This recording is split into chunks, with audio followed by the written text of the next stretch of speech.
Hello, c'est H, comment ça va aujourd'hui? Je reviens pour une petite vidéo de présentation de ce jeu, le Tarot Ice Color Detail Cocoon que j'ai reçu hier soir. Non, j'ai ouvert ce matin, du coup je l'ai ouvert et je me suis dit je vais faire une présentation de ce jeu. Je voulais faire un unboxing, mais je voulais lire un petit peu le livret pour voir de quoi il s'agissait avant de te présenter ce magnifique jeu que j'ai hésité à prendre et que finalement j'ai pris parce que FOMO, hein, Fear of Missing Out, j'avais peur en fait que ce jeu ne soit plus édité et que qu'il soit out of print et qu'il me passe sous le nez, alors qu'il m'intrigue beaucoup et Tel Cocoon est une grande penseuse, écrivaine, essayiste, artiste occulte et surréaliste. Euh, donc, c'était intéressant pour moi de l'avoir, ce jeu, dans ma collection. Et je pense, en ayant regardé les cartes, j'ai pensé à tort que j'allais rien en faire. C'est pour ça que je voulais pas l'acheter. Et finalement, je pense que je vais m'y plonger. Et je te raconte tout ça tout de suite dans la suite de la vidéo. À tout de suite.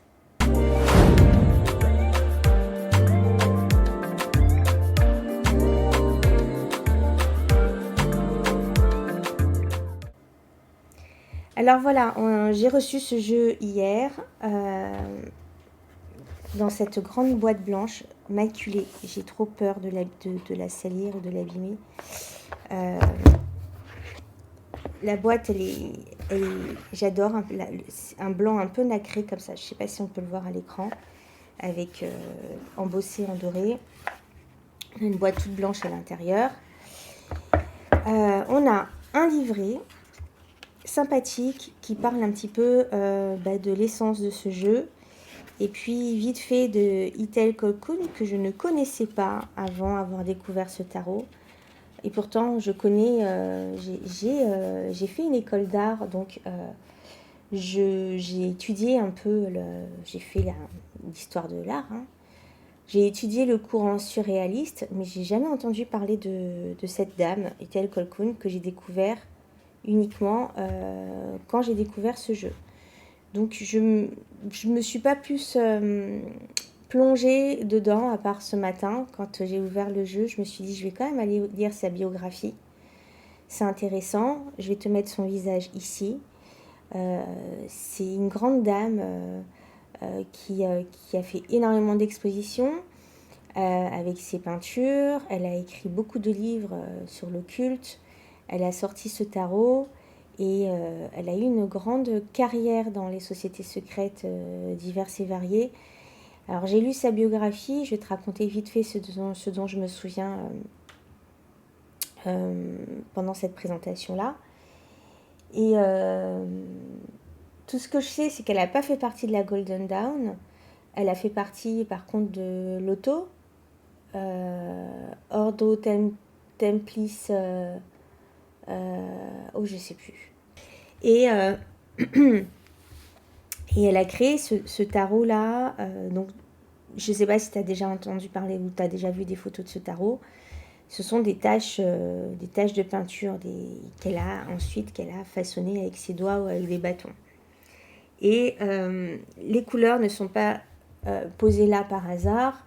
Il y a une réflexion derrière parce qu'elles correspondent au color scale, à la gamme de couleurs établie par la Golden Dawn, qui est, ça je savais, qui est aujourd'hui la gamme de couleurs qui est utilisée dans la vente c'est les références des peintures de quelle marque? Une grande marque de Faber, je crois. Une grande marque de fournitures artistiques qui crée les crayons de couleur et de la peinture, etc. Je crois que c'est Faber, si je ne me trompe pas. Bref. En tout cas, son jeu est basé sur cette gamme de couleurs-là, avec une structure assez spécifique. Donc elle a séparé son jeu en quatre grands groupes. Donc en fait, on a 4 groupes, les 4 rois mages, les 5 filles, les 4 enfants et les 5 seigneurs. Et ensuite, on a, tu connais les 4 grandes familles, donc les épées, l'air, les coupelots, le feu, les bâtons, et la terre, les pentacles. Et donc, du coup, elle a associé l'air au jeune pâle et au prince de cour, au prince des cartes de la cour, l'eau au bleu profond et aux reines, le feu au rouge écarlate et au roi, et la terre à la couleur indigo et aux princesses. Et ensuite, nous avons les cartes décaniques, c'est-à-dire les cartes numérotées, qui sont associées le 6 et le 9 au prince, donc à la couleur jaune, le 3 et le 5 et le 8 à la reine, donc au bleu profond, le 4, le 2, le 4 et le 7 au roi, donc au rouge, et le 10 à la princesse à l'indigo. Donc on verra tout ça dans les couleurs. Alors quand j'ai commencé à explorer le jeu tout à l'heure, j'ai regardé que les 15 ou 20 premières cartes. J'ai essayé de voir intellectuellement par rapport aux couleurs et tout. Ça marche. Je vais te montrer ça tout de suite. Mais en fait, ce qui m'a bluffé, c'est que ces cartes, elles ont été créées à ce propos-là. Ce sont des cartes méditatives. Et en fait, facilement, tu te laisses absorber par la carte et ton imagination, elle décolle, quoi.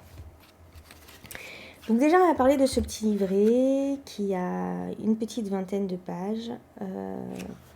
Il n'est pas très gros. Donc on a un petit peu vite fait la vie occulte, entre guillemets, de Itel Kokel. Je crois qu'elle est née... Kolkun, pardon. Itel Kolkohun. Itel Kolkun. J'espère que je dis bien le nom. Elle est née au début du XXe siècle et dans les années 30, elle est rentrée dans le courant surréaliste, dont un des chefs de proue le plus connu, c'est Dali. Et en 1940, elle a été virée parce que elle faisait partie de sociétés secrètes et c'était pas admis par le courant surréalisme, enfin par le groupe surréaliste de faire partie d'un autre groupe. Ça, ou peut-être parce que c'était une femme, à cette époque-là, c'était assez sexiste et misogyne. D'ailleurs, moi qui ai fait une école d'art, j'ai fait de l'histoire de l'art, j'ai étudié le courant surréaliste, et à aucun moment j'ai entendu parler de cet artiste, Itel Kokohun. Jamais. J'ai entendu parler de tous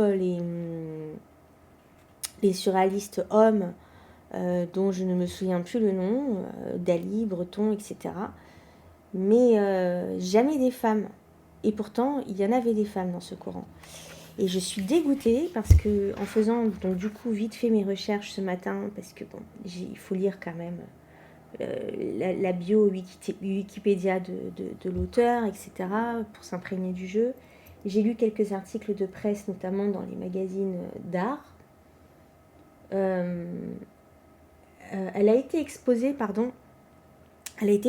en juin dernier, l'été dernier, au centre Georges Pompidou là, à Paris. Et je suis dégoûtée parce que si j'avais eu connaissance plutôt de cette dame et de son jeu, j'aurais fait un tour à aller regarder cette expo. Et bon, c'est bien dommage. Donc dans ce livret-là, on parle rapidement de son rapport à la Golden Dawn, à l'ésotérisme, aux sociétés secrètes, on va dire. Donc, elle n'a pas fait partie de la Golden Dawn, hein, elle a fait partie de l'OTO. Ensuite, elle a fait partie de l'ordre des pyramides et du Sphinx, de Tamara Burkuns, avec laquelle elle a étudié le tarot. Elle a fait partie aussi d'un temple rosicrucien, dont elle est devenue prêtresse, elle est devenue bishop, prêtre, je crois, prêtre. Et ensuite, elle a fait partie de la confrérie d'Isis pour vénérer la mère divine. Et puis elle est devenue, comment dire, elle est rentrée dans les ordres d'Isis, elle est devenue prêtresse. Hein. Tout ça, c'est de mémoire. J'espère que je ne te dis pas des bêtises. Et donc, c'est avec Tamara Burkoun, là justement de l'ordre des pyramides et du Sphinx, qu'elle a. Voilà, donc ouais, tu vois, cet ordre-là, il a un background de la Golden Dawn, des traditions Golden Dawn.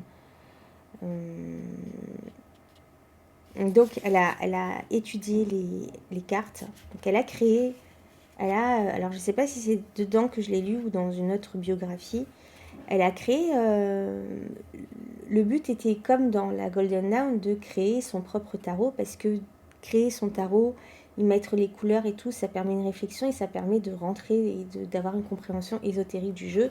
Je suis tout à fait d'accord avec ça, avec cette démarche-là. Par contre, on n'a pas, on n'a pas comment dire, on n'a pas pu mettre main sur les tarots qu'elle a pu créer, qu'elle a pu dessiner. Alors peut-être qu'ils sont dans sa famille ou rachetés par un collectionneur ou j'en sais rien. Peut-être que ça a été détruit, mais on sait qu'elle en a créé, mais aujourd'hui on n'a aucune trace de ces jeux-là. Et donc elle a étudié le tarot aussi en méditant sur les arcanes majeurs et les arcanes mineurs. Donc elle avait une pratique assez disciplinée de l'étude de ces arcanes. Est-ce que ça enregistre? Ouais. Elle avait une pratique disciplinée de l'étude de ces arcanes. Elle y consacrait quelques heures en fin de semaine. Et après, elle écrivait tout. Comment dire, archivait tout dans un cahier, dans un journal de bord. Tous ses ressentis, ce qu'elle a vu, ses sensations, ce qui ça a fait émerger en elle, etc. Et elle a fait ça pour toutes les cartes pendant des années. Et si elle ne pouvait pas, pour une quelconque raison, elle ne faisait pas cette méditation-là, elle reportait, c'était très strict chez elle et très discipliné. Cette étude-là, je pense que ça lui a apporté aussi beaucoup de réponses à ces questions. Et c'est marrant parce que dans ces méditations-là, elle rentrait en conversation avec le personnage. J'ai jamais fait de méditation avec le tarot. J'aimerais bien en faire un jour. Donc elle rentrait en conversation avec le personnage et elle rentrait aussi, par exemple, elle raconte qu'elle est rentrée dans une violette, à l'intérieur d'une violette. Et qu'elle a vu tout le monde, enfin le monde. Elle a perçu en fait la matière de la violette, la senteur, etc. Ce qui se passait à l'intérieur de la fleur et tout. C'est génial. Bref. Donc, ces écrits sont disponibles ou pas? J'en sais rien. Je sais pas du tout. Je crois qu'ils ont été publiés.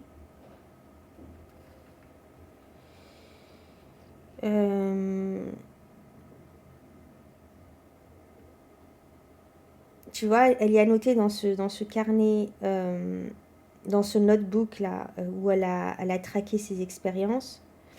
Elle a noté la date, l'heure, le lieu, le temps, la phase de la lune, les rituels qu'elle a fait en amont de cette méditation, etc. Donc, très fouillé.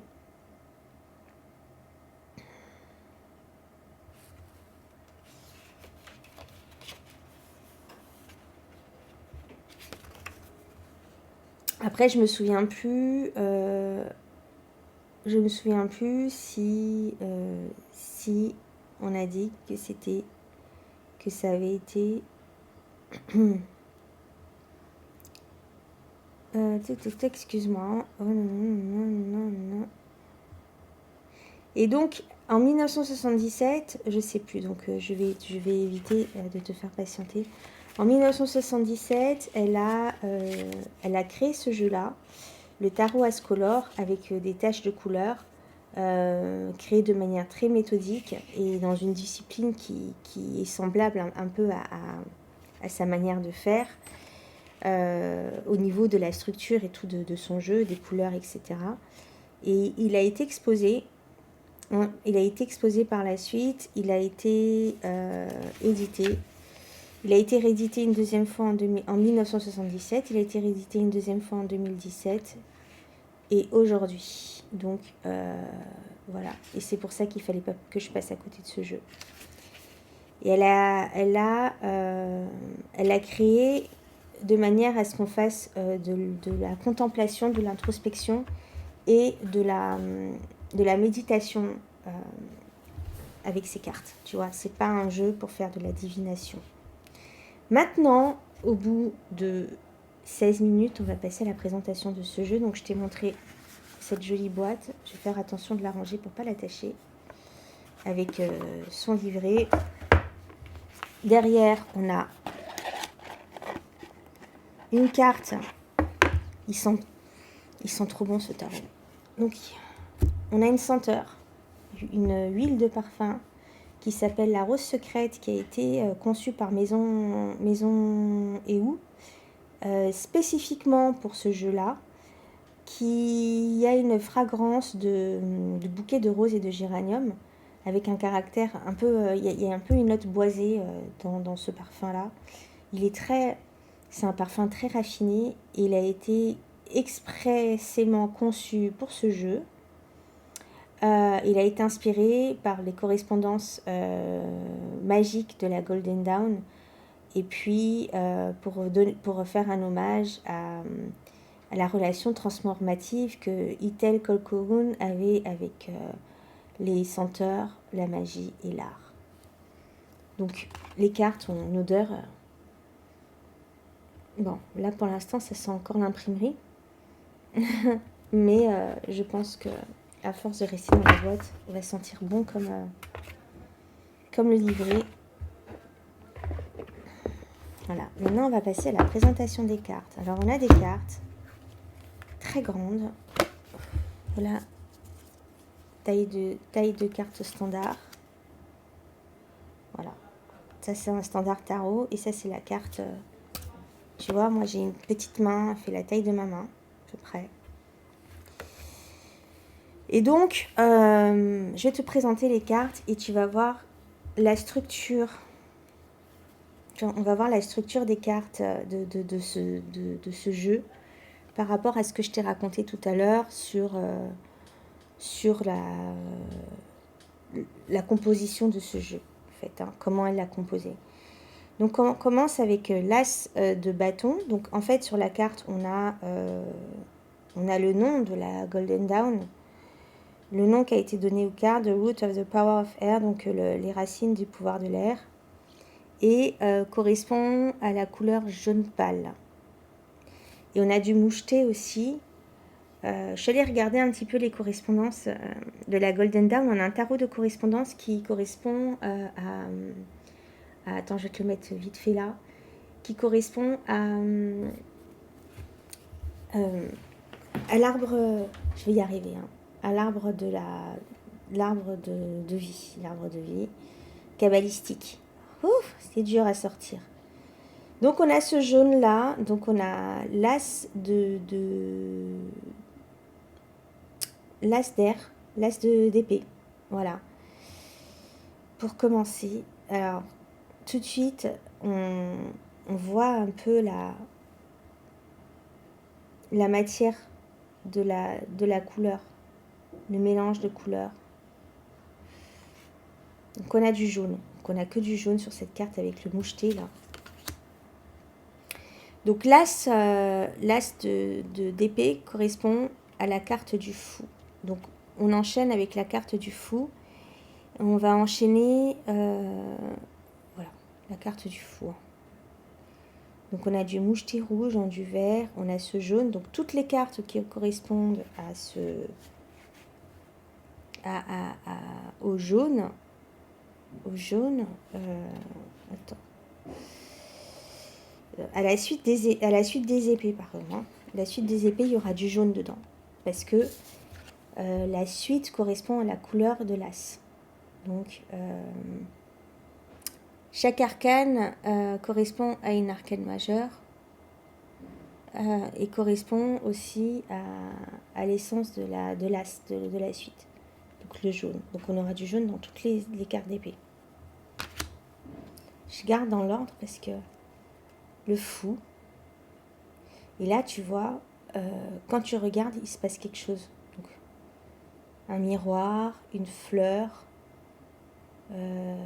un trou, ça pourrait être une vue panoramique dessus.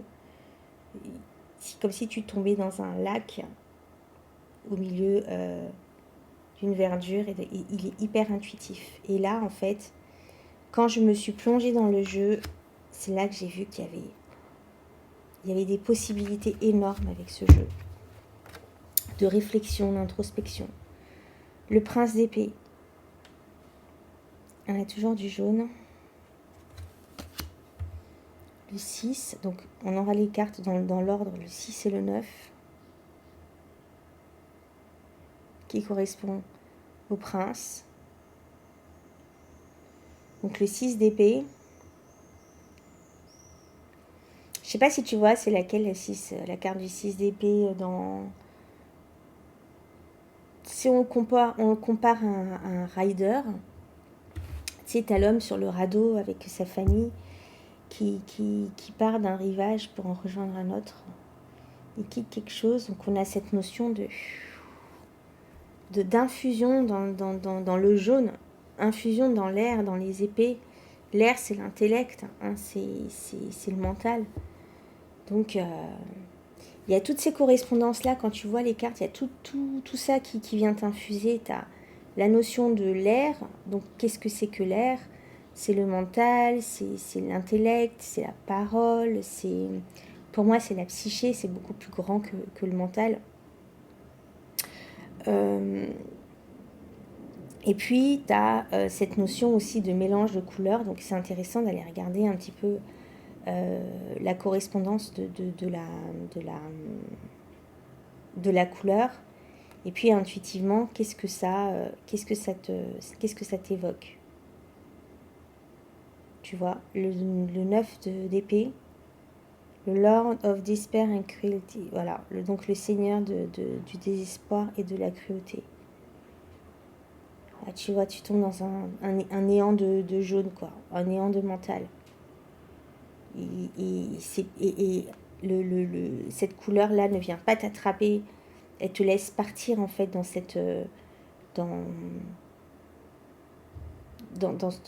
ce mental envahissant. Limite qui fait peur tellement il est immense et il est jaune. Tu vois, c'est intéressant.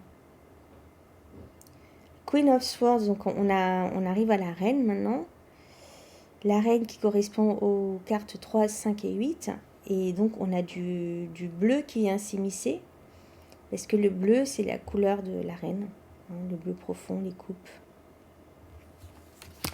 Je vais passer les cartes parce que sinon je passerai des heures à commenter. Le 3 d'épée, c'est intéressant parce qu'on a cette couleur rouge sang. On dirait un cœur, tu vois, petite forme de cœur. Et un cœur avec un trou bleu, un trou d'émotion à l'intérieur. Et un cœur qui est immergé dans le mental. Il n'y a rien qui le retient. Tout ça, je te le sors là tout de suite, hein, j'avais pas réfléchi avant. Donc là, on a du orange. Donc ce serait intéressant d'aller regarder qu'est-ce que c'est que le orange. Moi, le orange, pour moi, m'évoque comme le rouge, m'évoque le feu de Mars, de la Séphira Gebura, qui est la combativité, tu vois. Gebura, pour moi, c'est le fight, c'est le 5. Hein. Le 5, c'est 5, c'est du 5 d'épée. Le 5, c'est le combat. Hein. Donc, il y a toutes ces correspondances-là qui viennent en tête. Le 8 d'épée, donc là, on a beaucoup d'eau, beaucoup de bleu. Donc, tu vois, c'est intéressant. Le 8 d'épée, beaucoup de bleu. Le 8 d'épée, on est dans ces 8 épées-là aussi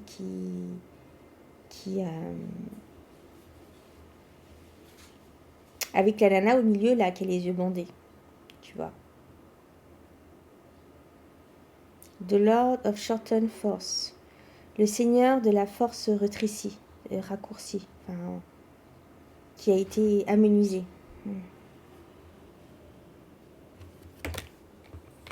Donc du coup, on voit dans cette carte qu'il y a beaucoup de bleu, donc on voit que l'émotion prend le dessus un peu, hein. Presque à la même l'émotion avec la peur. Cette couleur foncée là m'évoque la peur, hein. Tu vois, la peur qui vient enfermer l'émotion. King of Swords. Donc on a toujours le jaune avec le rouge écarlate du feu, du roi. Et puis on a un peu d'eau autour. Donc en fait on voit que le roi d'épée n'est pas si rigide que ça. Il a un peu d'eau et il a du vert. Tu vois, bon. Je vais arrêter parce que cette vidéo sera infinie. On est déjà à 26 minutes. 2 d'épée. J'aime beaucoup. Merci Elisa, si tu vois ma vidéo, de m'avoir finalement fini par trancher et le prendre. De m'avoir convaincue. Parce que je l'avais dans mon panier depuis des semaines et j'étais pas sûre. Elle m'a convaincue à l'avoir. 4 d'épée. Le 4 d'épée, c'est le Lord of Rest from Strife. C'est le seigneur du repos après le repos du combat. Donc, on a la force rouge qui a enfermé cette notion de repos. Moi, je vois une notion de repos, mais avec le feu à l'intérieur qui est toujours allumé, hein, qui est plein explosé. Hein, donc, tu te reposes, mais voilà, ça bout toujours à l'intérieur. C'est pas le repos complet. Aussi, moi, ce que je vois dans cette carte, je vois une théière et je vois un éléphant. Intéressant. Le 7 d'épée. Le seigneur de l'effort instable. Le 8, on a ce feu-là qui part un peu en fumée, là. Donc maintenant, on arrive à la princesse et au 10. Et là, parce que la princesse correspond au 10. Ensuite, on va passer... Alors, c'est quoi les amants? Les 4 enfants. Donc, on a les amants.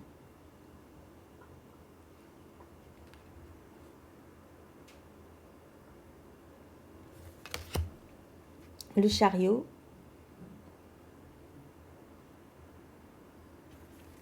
J'ai envie de commenter chaque carte. La mort. J'ai envie de commenter chaque carte, mais je ne vais pas le faire parce qu'on ne s'en sortira jamais. La lune. Très féminin. Fait penser à une tache de sang de menstruation. Fait penser à un fœtus aussi. Dans le ventre dans les échographies. Que donc la fécondité, la maternité. Le rouleur, flux and reflux, celui qui régule le flux et le reflux. Non, qui règle les flux et reflux, le rouleur. Bon, bref. L'enfant des enfants de la puissance. Non, l'enfant des fils de la puissance. Les sons, c'est les fils. Hein. L'as de coupe. Là, donc, on a du bleu. Donc là, on passe à une nouvelle série, la série des coupes qui correspond à l'arcane du pendu dans la structure de Itelcocoon. Donc l'esprit des eaux puissantes. Ça, c'est logique. Le prince de coupe. Ensuite, on a la même structure, donc le prince, le 6, 9, ensuite la reine, le 3, 5, 8, le roi, le 2, 4, 7, et la princesse, et le 10. Et on recommence avec la prochaine... Et ensuite, on va passer à une famille, et ensuite, on recommence. Donc, ça va être la famille, je sais pas. Là, tout à l'heure, c'était les 4 enfants. Il y a 4 familles différentes, et ainsi de suite. Donc, le prince de coupe... beaucoup d'émotions et très peu de mental. Le 6 de coupe. Il est magnifique. Je pourrais, au final, tu vois, je suis très heureuse de l'avoir. Alors, il faut savoir que le jeu a un certain coût et que les douanes ne te loupent pas. Enfin, DHL te loupe pas. La douane, en soi, le coût est raisonnable, mais les frais de traitement de dossier de DHL, ils sont pas sympas. Voilà, donc c'est un jeu précieux, autant par l'objet, par le thème, mais aussi par le prix. La reine de coupe. Des bribes de mental. Le 3 de coupe. Qui ressemble au 5 de coupe. Mais le rouge, là, est un peu plus vif que là. Et là, le cercle est ouvert et là, il est fermé.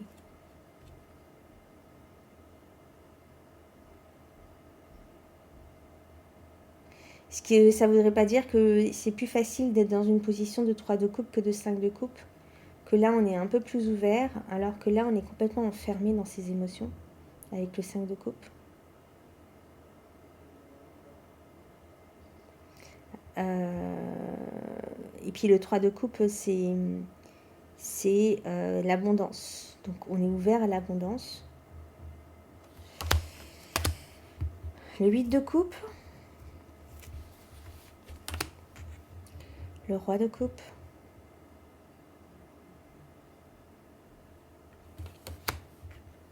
Le 2 de coupe. 4. 7 de coupe.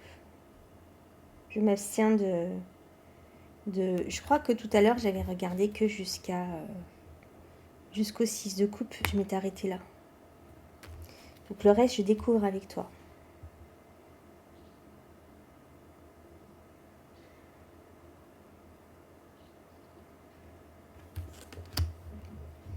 Princesse, waouh, j'adore. Il y a du mouvement là. Tu vois, il y a des cartes où la couleur est là, assez stagnante et enfermée là, tu vois. Et on a, là, on sent qu'il y a du mouvement, il y a du courant. Ça circule avec la princesse de coupe.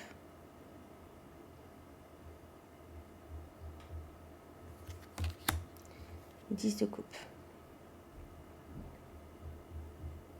Il y a du jaune. Un jaune éclatant. C'est pas du jaune pâle comme l'as d'épée. Tu vois, on a la différence entre ce jaune pâle et ce jaune là qui est beaucoup plus vif et profond.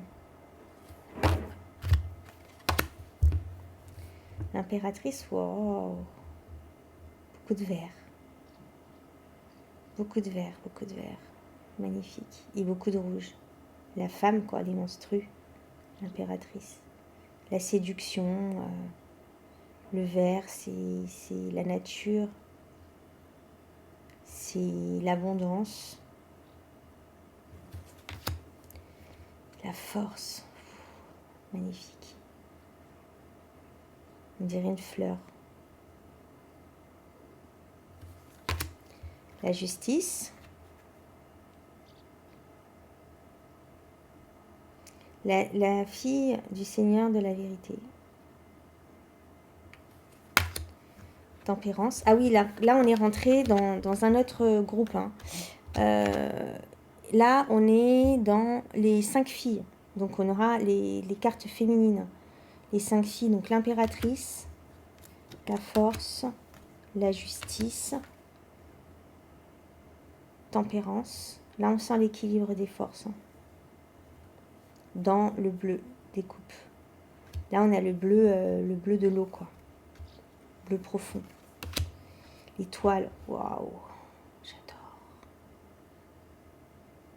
On a un mouvement du bas vers le haut, comme ça. Comme si les eaux montaient aux cieux. la fille du firmament.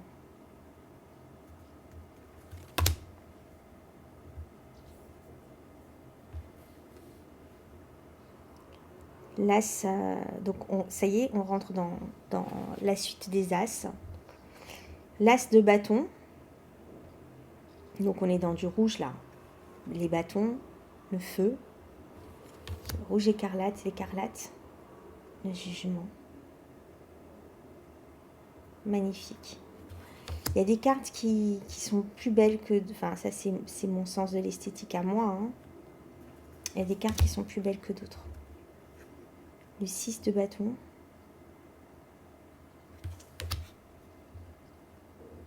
Le 9 de bâton. Oh, on a cette pulsion, on dirait l'explosion de... Tu sais, quand il y a les lanceurs, les cracheurs de feu, ça fait penser à ça. Un peu cette boule de feu là qui sort de la bouche des cracheurs de feu. La reine de... magnifique. Elles sont vraiment évocatrices, hein, ces cartes. Le 3 de bâton. Le seigneur de la force établie. Donc on a du rouge hein, dans toutes les cartes de bâton. Hein. Le 5 de bâton.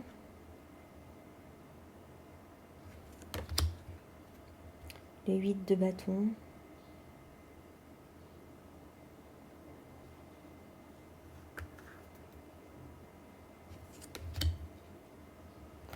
On a beaucoup d'émotions dans la carte du 8 de bâton.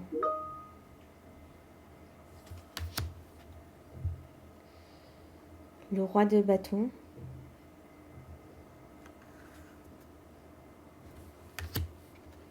Le 2 de bâton. Donc ensuite on a le 4 de bâton. 4.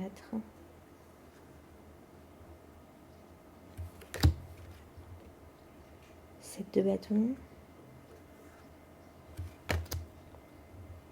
princesse de bâton,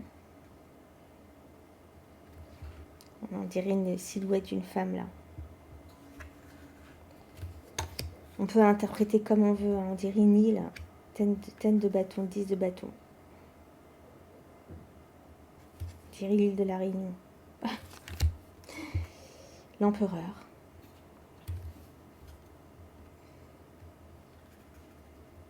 Et ensuite, donc, on passe au groupe des 5 seigneurs. Donc, l'empereur, donc les cartes masculines. La roue de fortune. Waouh. L'émotion, le mental. Le diable.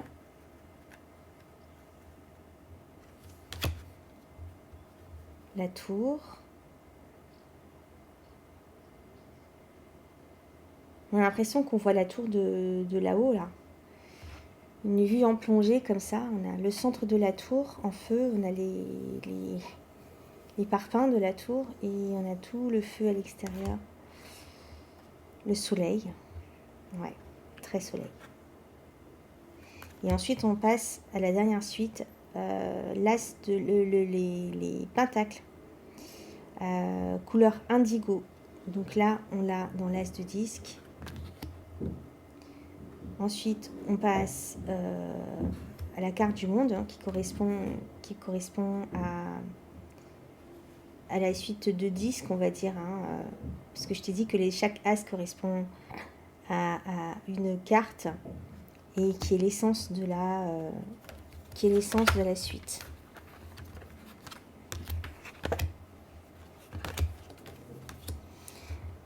Un jeu à étudier, hein, vraiment à plonger dedans parce que y a énormément de choses à voir dedans.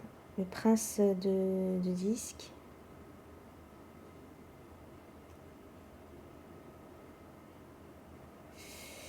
On a beaucoup de bleu.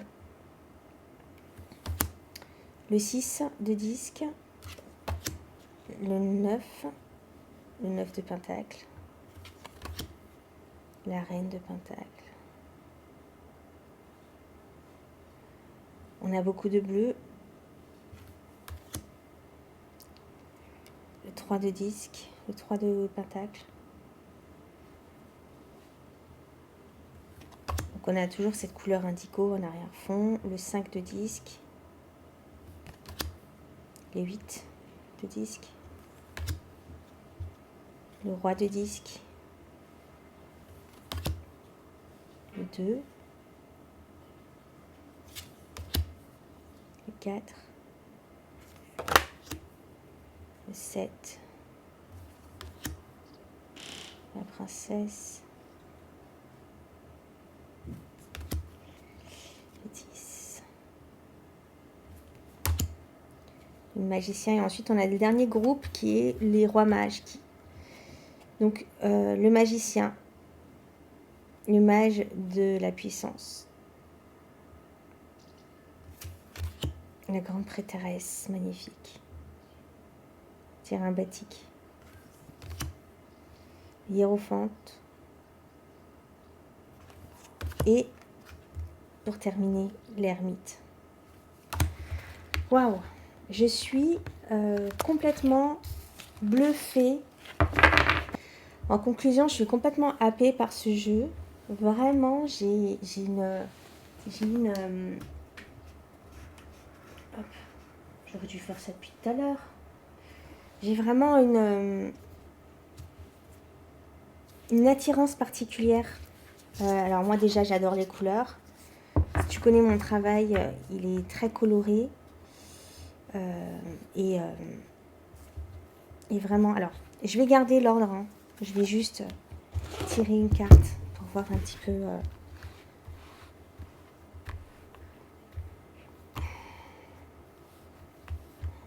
voir un petit peu par rapport à moi, un peu l'énergie de... Je vais prendre celle-là.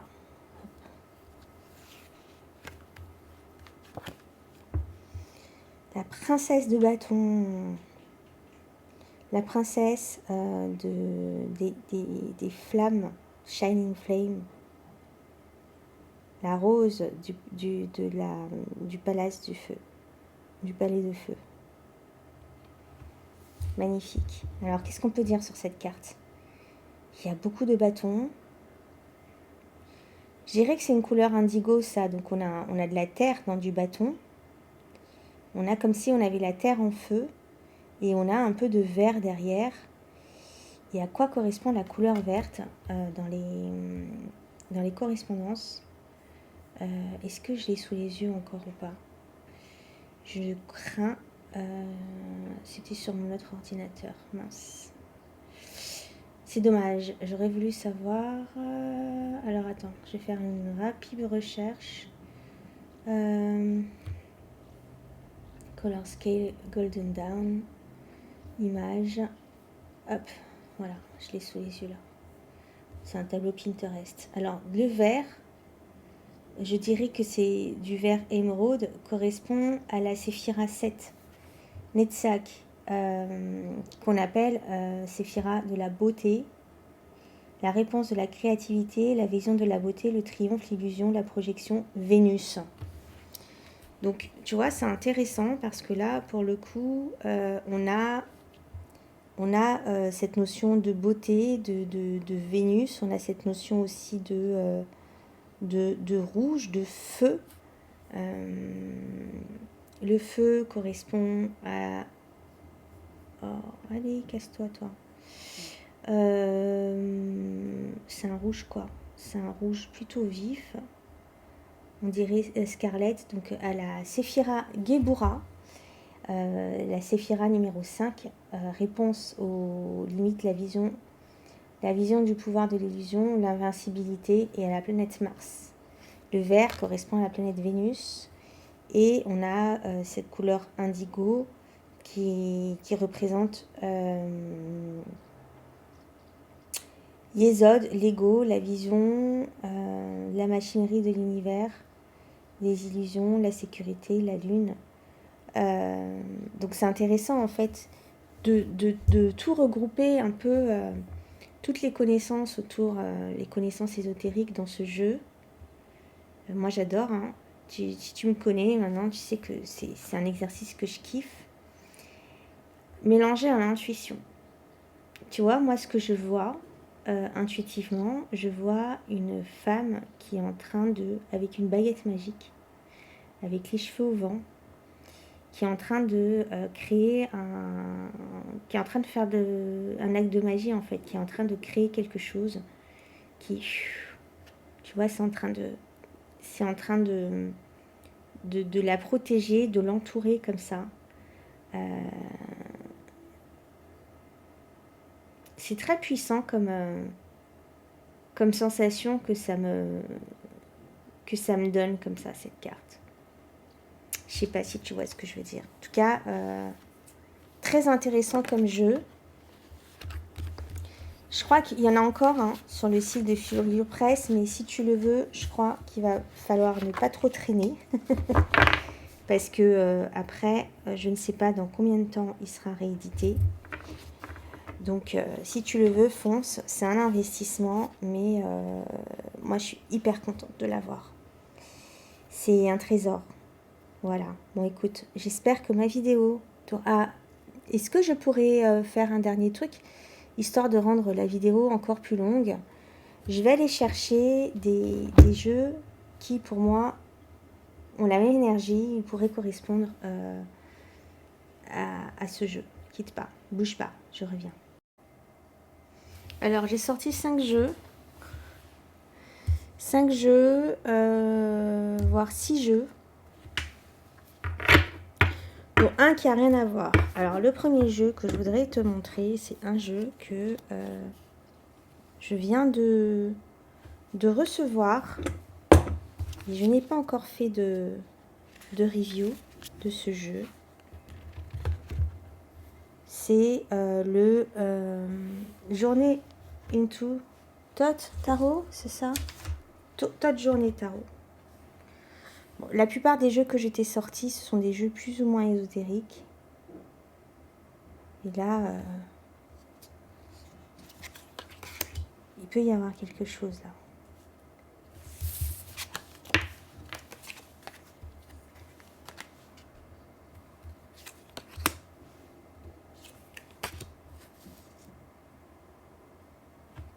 Tu vois? Il peut y avoir quelque chose là. Pour le coup. Attends, je vais rapprocher encore un peu la caméra. Hop là. Voilà, j'aurais dû garder ce point de vue là depuis tout à l'heure. Il se passe quelque chose là. Donc on est dans le 2 et le fou. Le 2 de... Pour le coup, c'est un jeu aussi qui a été fait avec les couleurs de la Golden Dawn. Donc, ça peut se marier. Là, on a ce jaune pâle, là, dans ce 2 de R, 2 d'épée. Avec le fou.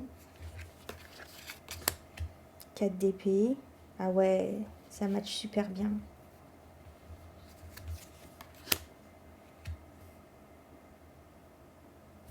Si on prend une carte d'eau, le 2 de... Alors, elle est où? Le 2 de coupe. Sinon, ça va être dans les rois. Voilà. Le 2 de coupe.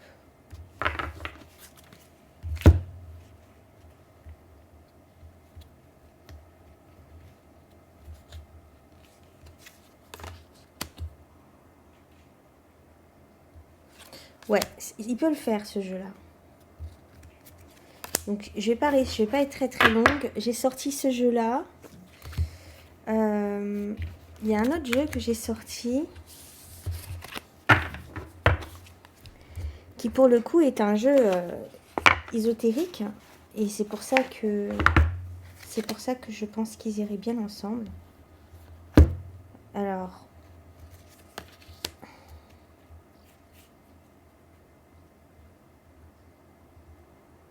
pareil, là on a des correspondances des couleurs de la Golden Dawn.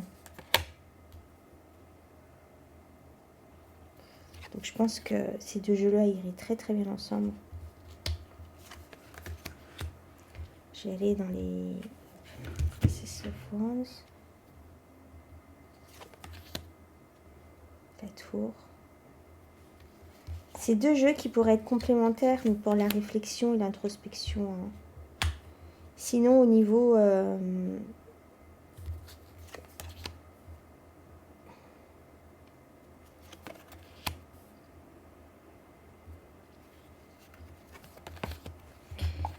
Donc ça, c'est le Telos 777. Un de mes tarots préférés.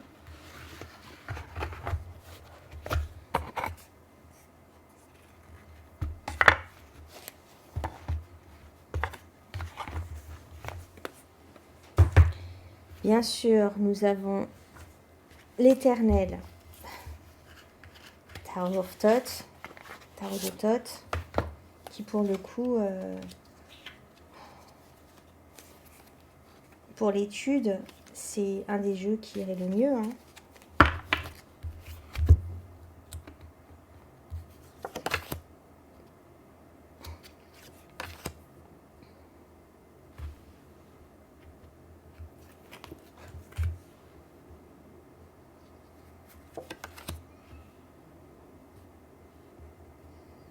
Ce sont sûrement des jeux que je vais bosser ensemble.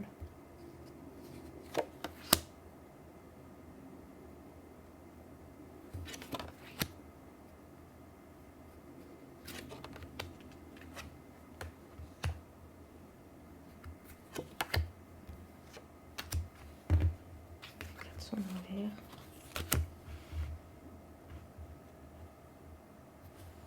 Ouais, ça va.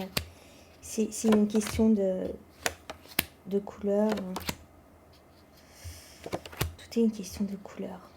Et donc, ce jeu-là suit aussi les couleurs de la Golden Dawn.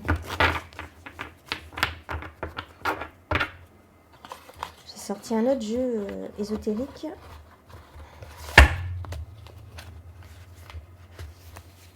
Que je connais beaucoup, que j'aime beaucoup, que tu dois savoir, tu connais, hein, si tu me suis. J'en parle beaucoup de ce jeu. Le Tarot of the Spirit.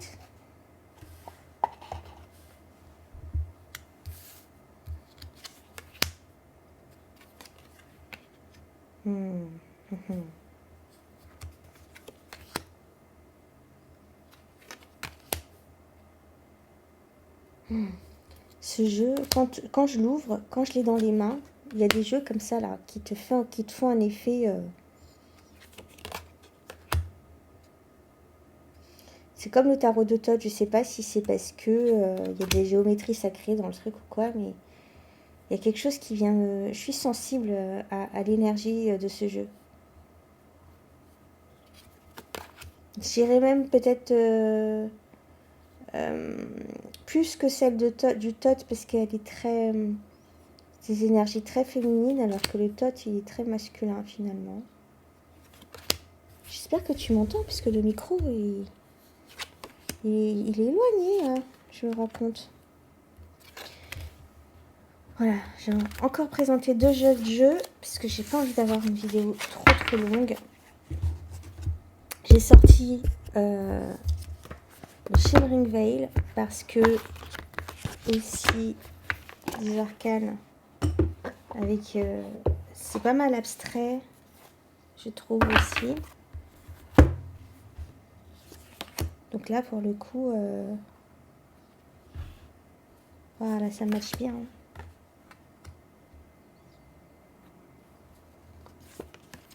Ce jeu, je l'ai depuis un moment. Tu sais que je l'ai jamais utilisé. Mais son heure viendra. Son heure viendra.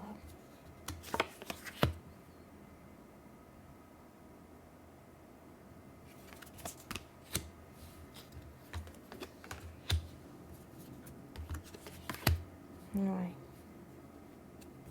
Ils vont bien ensemble. Et du coup, le 4 de bâton.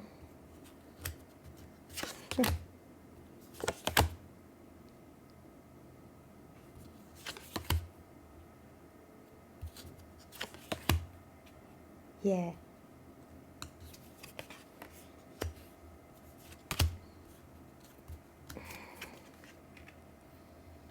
les 2 cartes du monde. Magnifique. Et enfin, j'ai sorti un jeu qui n'a rien à voir avec le Schmilblick, hein, qui est très différent. Mais je me suis dit, écoute, why not? C'est pour les tarots, mais dans les oracles, j'en aurais peut-être un, mais bon, tant pis, il est trop loin. J'ai la flemme d'y retourner. C'est celui-là.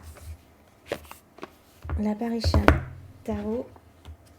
Je sais pas, par rapport aux couleurs. Toujours les histoires de couleurs. Je me dis, le couleur et le fond blanc, je sais pas, il y a peut-être un truc. Ou pas.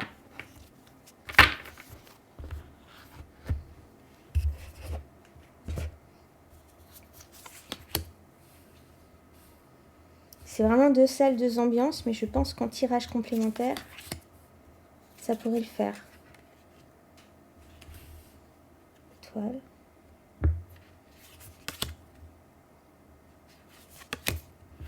Tu vois? On va changer un peu de gamme de couleurs. On va aller dans... Hop. Là, on est dans les disques, dans l'indigo, mais... Voilà, celui-là, par exemple. Princesse de coupe.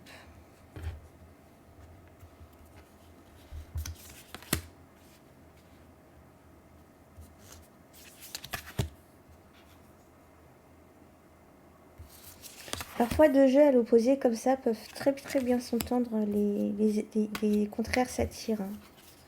On connaît...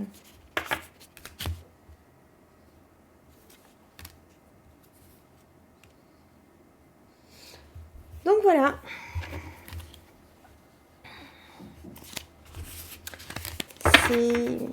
J'ai du mal encore à mélanger 2 jeux dans un tirage ou prendre plusieurs jeux pour un tirage, mais c'est quelque chose qu'il faudrait que j'apprenne à faire parce que ça peut être très enrichissant pour un tirage. Et là, notamment, on est dans un jeu de méditation et de contemplation, hein, pour le coup.